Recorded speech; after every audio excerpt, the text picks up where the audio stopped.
Well, if we can explain it, that at least puts us in a good starting point.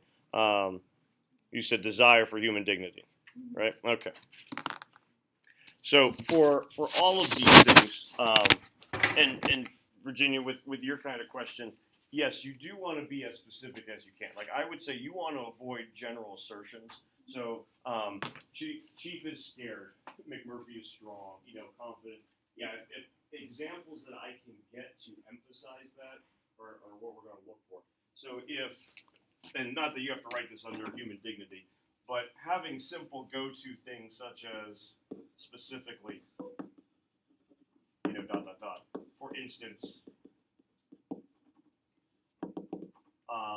afterwards, in relation to kind of scenes, just little transitions like that are going to be more internal transitions tend to lend themselves to you going into detail.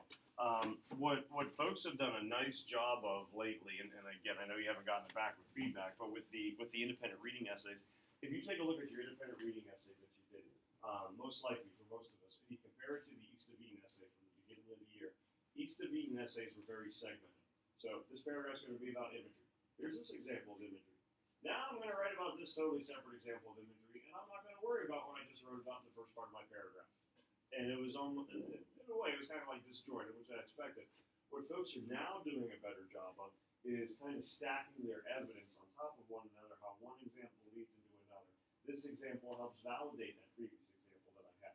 So simple little things like that, for example, for instance, whatnot, is going to allow you to kind of get into more detail and have more examples following up, which, you're going, I can explain this, but I'm not sure how that device goes. If you can at least start with the scenes in your mind, chances are we can probably start to pull some devices from it. I bet what's going to happen as we go through these two is there's going to be a lot of overlap. So, what we start to identify as a device for human dignity very well could end up being a device for treatment of the mentally ill or whatnot.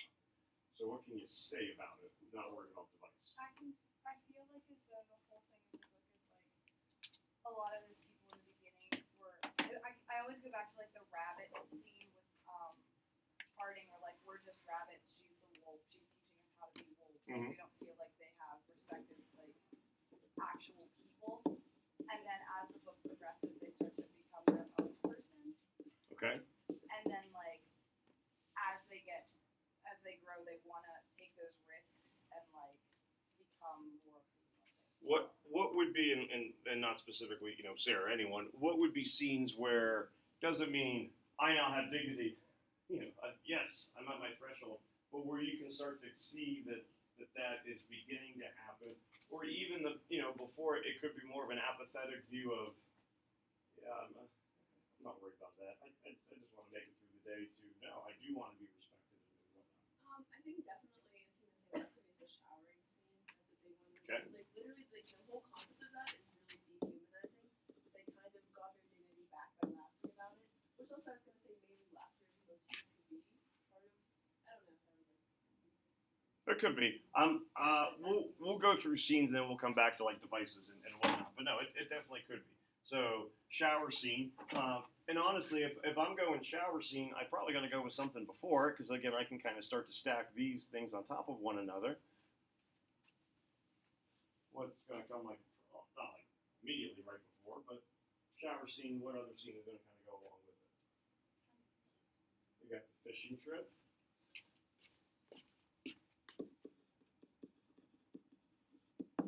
And the beauty of the fishing trip is that there's a lot of other little kind of, storylines that are going along with there. Speaking of Harding with like the rabbit wolf, what's this aha moment that Harding has even before they get on the boat to McMurphy? Where I never realized the power that I have. Yeah. Where, they first get there and everyone's kind of like timid and they're basically getting bullied into being charged for more services than they would want, and then all of a sudden McMurphy goes, no, hold on, we're the craziest of the crazies and all that kind of stuff, and then everyone else kind of starts, getting a little bit more confident and whatnot. So you have the fishing trip that could include, the gas station. That could include getting back to the dock after they're going to kind of park the boat. So just by, in some ways, even starting with that shower scene, it can give you a whole litany of other things that you can look at. Plus, anything else? When the patients all voted to watch the World Series and watched it virtually. So both the vote for the World Series, and then even kind of like their defiance of we're actually going to watch the World Series.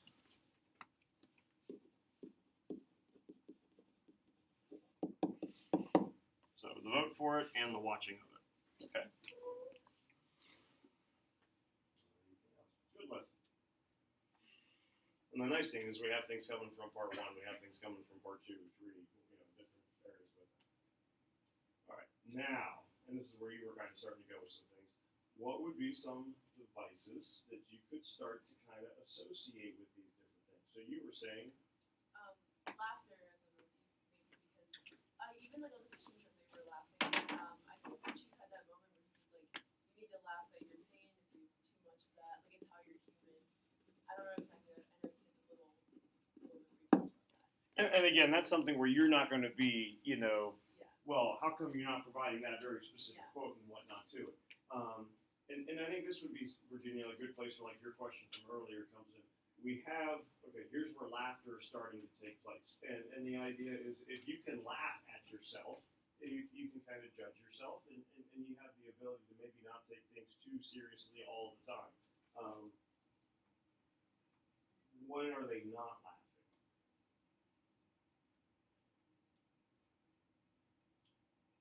Other places, okay.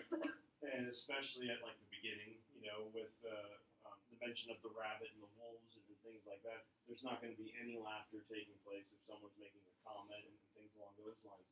So, and not that it would be poor, but if you were emphasizing, Virginia, the motif of laughter with the fishing trip, this is significant because before there's really not any laughter on the ward.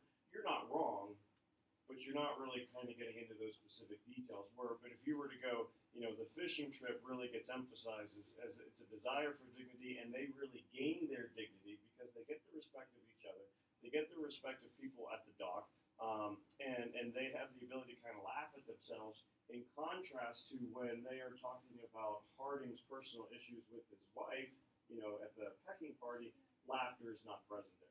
Now you got a lot of development, for that kind of one idea. So the more specific you can be, the better it is going to be. Usually with, a lot of essays, it's not that what Emily or anyone who's bigger random people write, no, you're wrong, poor grade or something along those lines. It's, okay, this isn't wrong, but you want to make sure you can show what's going to really kind of overall support your argument. The big thing with rhetorical analysis, I think also is when appropriate, when possible, kind of validate why that device really works here. And so if you're dealing with people who haven't had the ability to laugh at themselves, McMurphy bringing in that laughter really kind of establishes that before and after kind of effect that would be there. So yeah, motif of laughter could be something going on in the fishing trip. What else? Whether it be other motif for the same thing, and this is, ideas. We're not, no, you can't use that or anything along those lines. I think almost the rabbit and the wolf thing in itself, because I know later in the book and towards the end, I know Harding mentions we're not rabbits anymore. So it's kind of like, I guess, that development of like the symbolism of like what a rabbit is to what they become. Mm-hmm. I mean, in my household, a rabbit is like a little demon creature, but in here, it's kind of looked at something that's not going to be able to, care for itself. And really, what's the contrast between these two? And I'm having a flashback to the pearl. Oh, that's so Because I far. knew that would be the reaction that we would get. Because there's a lot of this type, not that there's rabbit and wolves throughout the pearl, but there's a lot of this type of imagery in the pearl. Dealing with animal-based. Pardon? Black, white. I'm thinking more specific with animals, but yes, in that sense of a contrast. Predator and prey. Okay? So you have, obviously with the wolf, the predator, and you have more prey, certainly over here. The idea that before, hey, we were the victims, And now, we're not rabbits anymore when you're kind of having that little Last Supper fling, toward the end of the book. That's a nice detail to kind of put in there as to the difference that starts to take place. You could go with this if you wanted to be a predator-prey type of imagery. It could certainly be, we have a lot of examples of like animal symbolism that is taking place throughout. But certainly, yeah, this idea that Harding kind of sets up where the Nurse Ratched is going to prevent us from having any kind of dignity because we are simply going to be in fear of her, and in some cases, when it comes to the pecking party, even nick at one another in order to try to avoid being the one who's going to be dominated by.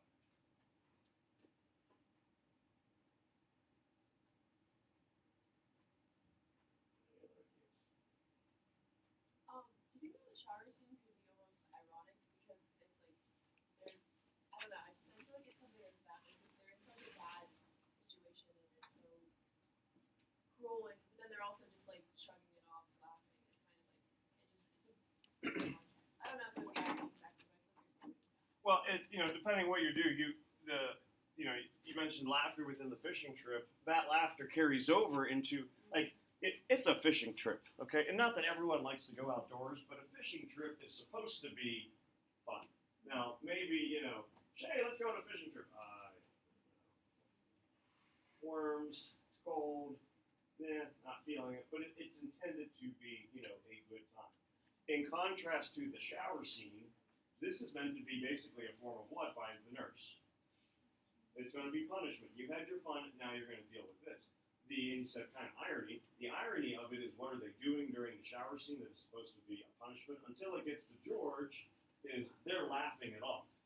So really, it's one thing to go, I had fun here. Now it's back to the real world. You're on December the 30th. This is fun. I like break. Then you come back. Bio test, January 2nd. This is not fun. I'm not enjoying this. Surprise TWA, January 3rd. You have to start having those, right? We have individual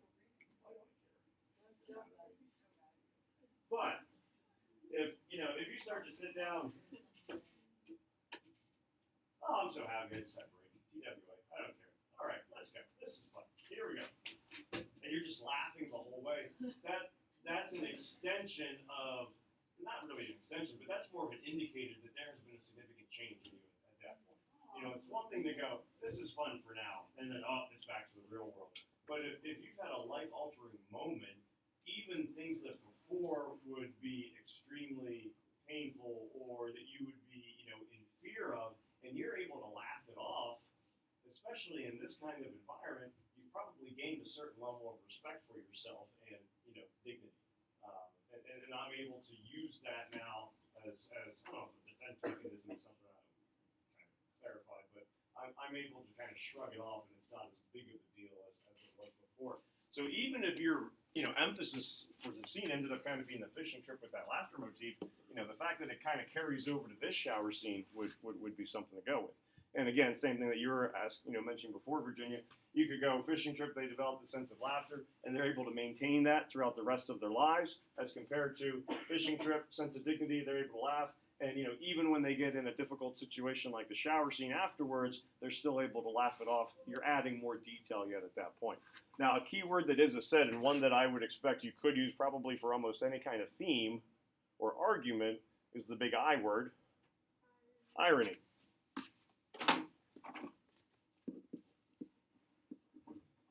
And really, in simplest forms, what is irony?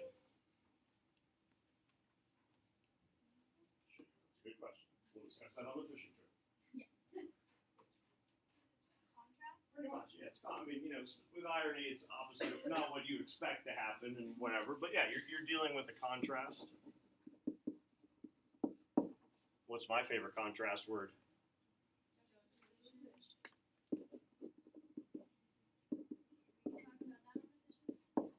Sure.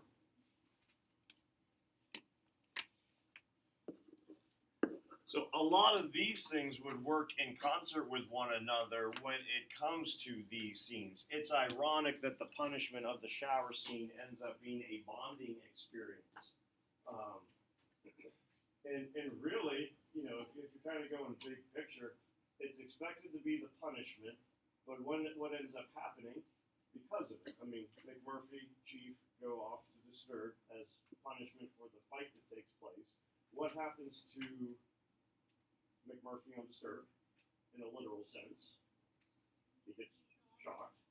In a figurative sense, what kind of happens to the legend of McMurphy? It gets bigger. It grows. So the intended punishment doesn't necessarily do what it is supposed to, and in some ways he even kind of gains a little bit more power out of it. Chief ends up recovering from the fog quicker than he ever did before, so he's becoming more of an individual. Chief comes back from Disturb, and he's like Mr. Little Chatterbox, just talking about everything that's going on, as opposed to, standing in the corner, sweeping, and all that kind of stuff. So the number one, you could take a look at the irony of that. You could take a look at the juxtaposition where the difference emphasizes the emphasis of the change ends up being that focal point that you could certainly take a look at, again, coming back to the rabbits, taking a look at the fishing trip, and all of those things. Vote for the World Series. Anything with that one? Whether it be a device we already have listed or something else.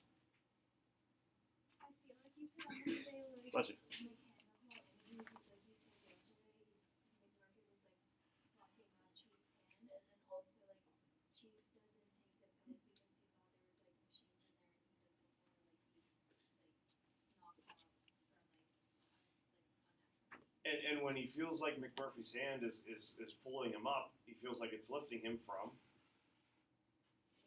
the fog. Why hide in the fog? Because I don't want to be seen. When are you comfortable with being seen? Probably when you have dignity. So even like just the fog itself could end up being a motif that you would end up looking at. And you could certainly get into the specifics there of, the World Series kind of being one of those things with it. Could you use like a motif like rebellion? Like there's like when you don't take their pills, they like because the pills affect them and make them knock themselves and dehumanize them, or when they do raise their hands for the world. You absolutely can. I mean, and that's one of the beauties of motif is that you can do some different things with it. The one thing that you want to make sure that you do, and I'll just always keep harping on this, is you want to make sure that you are not focusing on just one specific area of the text. So if you were to go, there's a motif of animal imagery or comparison and all that kind of stuff, and you're going rabbit, and you're going wolves, and you're going pecking party, I'll go great, but that's all in the same scene. We're right around page 54. So you do want to make sure that you can emphasize that keeps going on. So the rebellion, yes, that idea would be perfectly fine. And probably with McMurphy, he would be a character that you could take a look at because he's constantly doing rebellion throughout. But if you wouldn't want to go, the shower scene is that sense of rebellion because this person fights and this person fights and this person fights, but it's all, within that same context. So as long as you're able to get that variety of it, that it's not that isolated incident where that's happening, you would be perfectly fine. Could you also use like Chief's like size imagery in this as well? Because when you're small, you typically would be small because you don't have a lot of faith in yourself or confidence in yourself. But then as he grew in his confidence in himself. As he grew, he was able to talk and like things like that. Sure.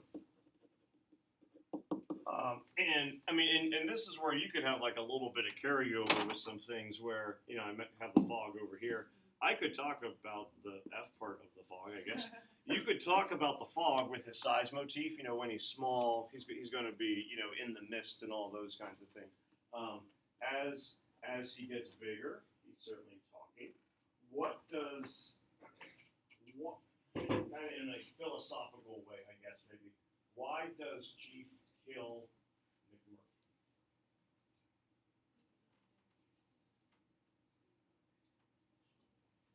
So that he is not Ellis over there hanging on the wall and, part 2.0, version 2.0 of that. So by Chief educating McMurphy, he is trying to still give him, which seems kind of ironic because you're killing him, but it's still giving him dignity that that you'll be remembered for the person that you were, not the spectacle that you kind of become as that, extension. This is what can happen if Nurse gets her way with you. You go against Nurse, you'll end up being a vegetable like him. So not only does Chief gain his own dignity, but he also has the ability to pass that on to others. So that, becomes a significant moment. So certainly as he gets bigger, not only does he gain it, but also more awareness of it. So you can certainly kind of look at, all right, with the size motif, when he's small, he's kind of stuck in the fog. That doesn't mean you have to get in the whole symbolic nature of the fog, but you can. And then, as he's getting larger and bigger, he has the strength to, break the control panel. He has the strength to, and yes, McMurphy is not in a prime state at this point, but the idea that if you were to say to Chief, you'll be able to kill McMurphy, overpower him, even though he's not fighting back, that's not something that Chief would ever think he'd have the ability to do. So, you could certainly go along with those lines. They watched the World Series. Sorry, they watched the World Series. So we're sitting here intensely watching the World Series, and what's Nurse Ratched doing? She's screaming at him. Now, sometimes, yes, I might yell at my kids for you're watching too much TV, or, put that down, you played enough video games. I've never yelled at them for just sitting there, staring out the window, listening to pretend music, or watching pretend TV or Netflix and all that kind of stuff. So it's somewhat ironic that in a situation where usually you are trying to keep patients calm and subdued, that you have calm and subdued patients watching a blank TV and you're getting yelled at about it. So that irony, the hypocrisy that would be going on within that ward would all be things that you can kind of take a look at there. What ends up probably being tricky in some ways is, we got a whole bunch of ideas now that are kind of thrown around out there. You just want to make sure that you can keep it within that one paragraph, the emphasis and focus on one specific device rather than trying to touch base on 3, 4, 5 different things. Because you could do like a whole essay about the fishing trip and what rhetorical devices are present in there and write like 8 pages typed up specs, but that's not what you're trying to do for this one. So you want to see multiple, but not too many. One. You- Which one? I'm confused. Like how many rhetorical devices do you want to see? You would be doing at least 2, all right? But your organization should be 1 per body paragraph, 1 rhetorical device. So you can certainly get into multiple scenes within that 1 paragraph. But I wouldn't want you to do, okay, here's my fishing trip paragraph, and I'm going to take a look at the motif of laughter, religious allusions, irony, and juxtaposition, all within there. You're just going to lose sight, I think, of what it is that you're trying to accomplish. So let's say you did want to focus on, like, let's say Chief's Grove. Would you do a paragraph about his size imagery and a paragraph about his fog image or fog motif, or could you combine those two because they kind of go hand in hand? Okay, let's set up this hypothetical prompt. So your identify the rhetorical devices Kesey uses to emphasize the natural desire for human dignity. All right, so let's just kind of go something with that. You want to write the whole thing on, Chief? Not necessarily, but like if it was just a paragraph on Chief, would you have to do both? Could you use both the motif of fog and size in the same because they kind of go hand in hand, or would you have to? I would start out picking one. Okay. So within my thesis, let's say I go with, if I'm dealing with human dignity, I'm probably going more towards size, because I'm looking at the change, that's kind of starting to happen within. Which, keep in mind, all the stuff we're talking about, the one down below, change or growth in the patients, a lot of this stuff now kind of works over there. But I would probably start with size motif. If I discovered that as I was writing about size, I also had fog kind of coming up throughout, then in my thesis statement, I could switch that to size and fog motif. But I'm not going to have 1 paragraph on size motif and then another paragraph on another motif. Once I use motif, cross that one off the board. I could still mention things relative to size and relative to fog, but I would want to have a device that's going to go outside that realm of motif at that point. So I would at least start the idea that we'll be focused on one, so that I know I'm covering all my bases. And if I'm discovering that I'm hitting both throughout the course, then I can kind of tweak it a little bit. But I'd start with one. Because if I do intentionally start with two, that paragraph could start to turn into, and then I'm going, I have 7 minutes to write about something else, and then panic. At which point you have dignity, so you'll start to laugh and chuckle. Yep.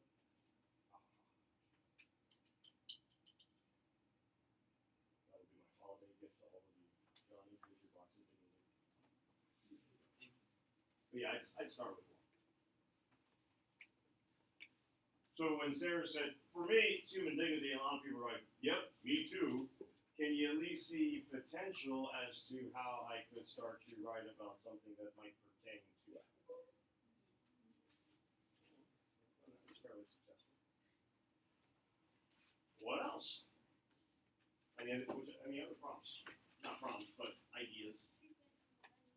Okay.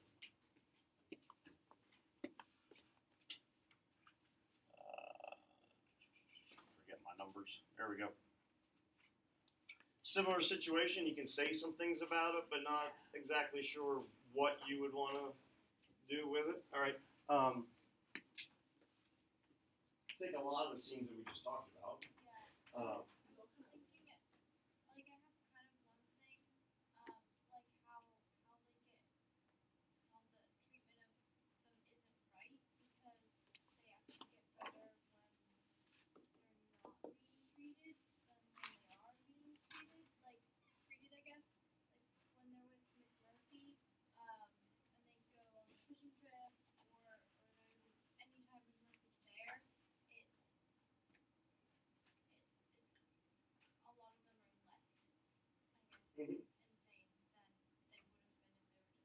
What do you think the chances are of is on her TWA when she writes about the fishing trip, mentioning that they steal the school bus to go on the trip?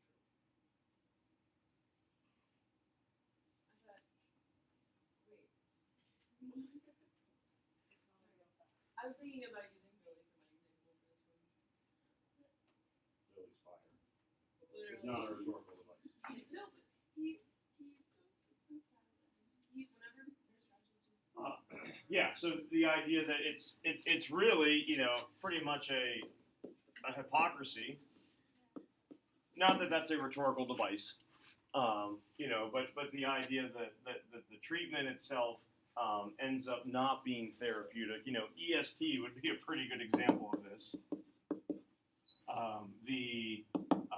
Their therapeutic community sessions where we're going to share things. The log book, where we're going to run up to kind of write in dirt on different people, would all be, what could I say, of the hypocrisy. The table, the log book, those are all, and I am starting to think of device here a little bit, of the hypocrisy with the way that Nurse Ratched runs the ward.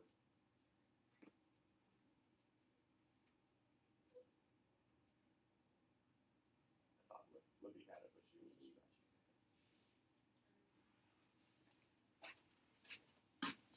scratching. It is a book. Pardon? No, I'm not thinking like biblical or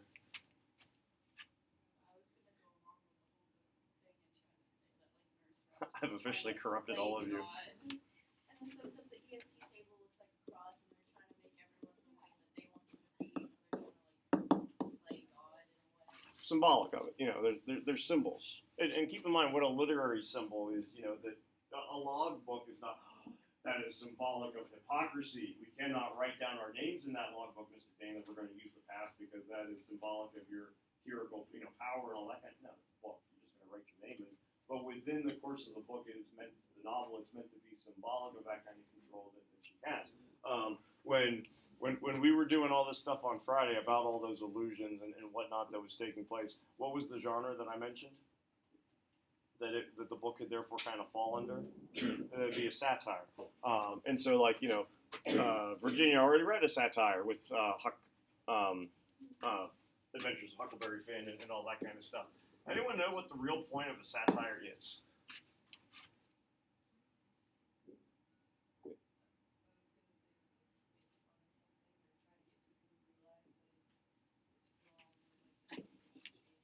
It tends to be social commentary. And so, yes, you are looking for a change. One of the things that sometimes you'll do with that is you end up using humor, to kind of make fun of it. But the ingredients that tend to go into a satire, no surprise here, irony, exaggeration, or understatement. I would say within this book, probably more exaggeration, and then you tend to use humor. So you wouldn't really use satire as a rhetorical device, but within a thesis statement, a spa, what could you really use satire for? Irony, exaggeration, and humor satirize the treatment of the mentally ill, on Nurse Ratchet's ward, and then I could have some things around irony, exaggeration, and humor. Morgan did the, that's not a bad idea look right there. For irony, couldn't you say that like the treatment of mentally ill, like a bad person like McMurphy is like their like savior? And Yeah. So in a sense, like that's like if somebody like McMurphy can leave them. Right, or if he's the one who, medically, in all honesty, he does more help for Harding than anyone else did. If this is the guy who's going to, quote unquote, cure him, not because he has an illness or whatnot, but make him feel better, yeah, that says a lot about the lack of coverage that is being provided there. Literary term quiz tomorrow, and then we'll just kind of pick up with this where we're going over ones that maybe we're a little iffy about, and hopefully try to make them all right.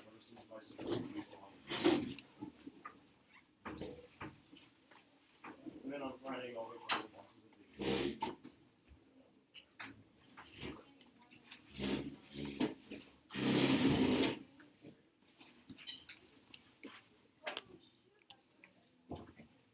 the